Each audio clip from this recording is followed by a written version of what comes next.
नमस्कार, मैं हूं पहले चौहान और आप देख रहे हैं वी टाइम न्यूज। बढ़ते हैं खबरों की ओर। निरसा क्षेत्र अंतर्गत एमपीएल में हाइवा से कोयले की ढुलाई को लेकर विगत कई वर्षों से चले आ रहे विवादों और परेशानियों से जल्दी एमपीएल को मुक्ति मिल जाएगी। इसी कड़ी में कोयला ट्रांसपोर्टिंग की दिशा में एक नया अध्याय एमपीएल में जुड़ने को है, वह है रेलवे से कोयले की आपूर्ति।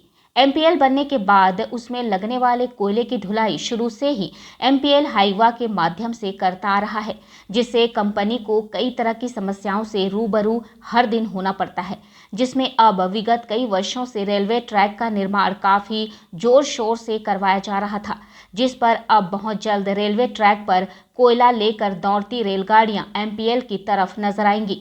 एमपीएल में अब तक कोयले की ढुलाई करने वाले हाइवा और हाइवा मालिकों की स्थिति अब दयनीय होने की कगार पर है।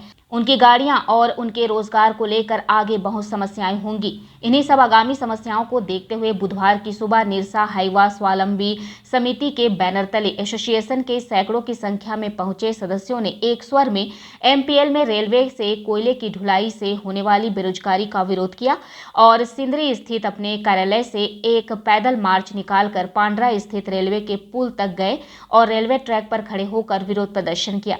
एसोसिएशन की ओर से संजय सिंह ने बताया कि विगत 10 वर्षों से हम एमपीएल बनने के बाद से ही कोयले की आपूर्ति हाइवा से करा रहे हैं, पर अचानक अब रेलवे के आ जाने से लगभग 500 की संख्या में हाइवा से जुड़े लगभग 40,000 लोग प्रभावित होंगे। स्थापना काल से ही हमने हाइवा के माध्यम से कोयला ढुलाई कराई है। कई ऐसे हाइवा मालिक हैं जिन्होंने अपनी जमीन और जेवर बेचकर हाइवा खरीदा है। अगर अचानक उनके हाइवा को बंद करा दिया जाएगा तो उनके सामने रोजी रोटी की समस्या उत्पन्न हो जाएगी।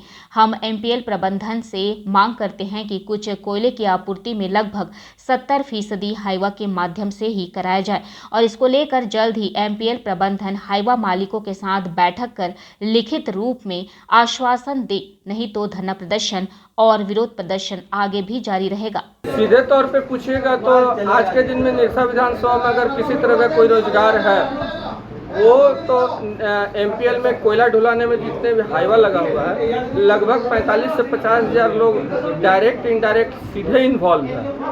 और अगर यहाँ रेट घुस जाता है एमपीएल में तो ये 40 से 50 हज़ार आदमी सीधे प्रभावित हो जाएंगे उससे। इसलिए और अगर एमपीएल आज अगर रैक लाने की स्थिति में है तो इसका सबसे बड़ा सपोर्ट भी यही हाइवा मालिक है, जो कि 10 साल सपोर्ट करके और कोयला 400-500 किलोमीटर दूर से ला करके और इसको अस्थायी रूप से ला करके अस्थायित्व के पैमाने पर खड़ा किया है। और आज वो अस्थायित्व के पैमाने पर खड़ा हो गया है तो आज वो बोलता है कि हम रैक से कोयला लाएंगे, तो ये कहाँ से न्यायोचित है?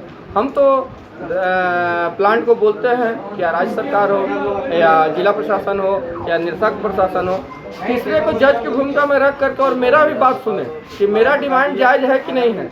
कि आज हम अगर उसको बोल रहे हैं कि आप 70% काम हमको दीजिए और 30% में रैक लाइए, ताकि हम भी जो 10 साल से आपका सेवा कर रहे हैं, हमारा भी बाल बच्चा कम से कम नमक रोटी खा करके जीवित रहे और आपका भी प्लांट चलता रहे। यही मुख्य रूप से मेरा डिमांड है इस प्लांट से कि 70% मिनिमम आप निरसा के गाड़ी मालिकों को कोयला ढुलाई का काम दें। वी टाइम न्यूज के लिए निरसा से विकी सलूजा की रिपोर्ट।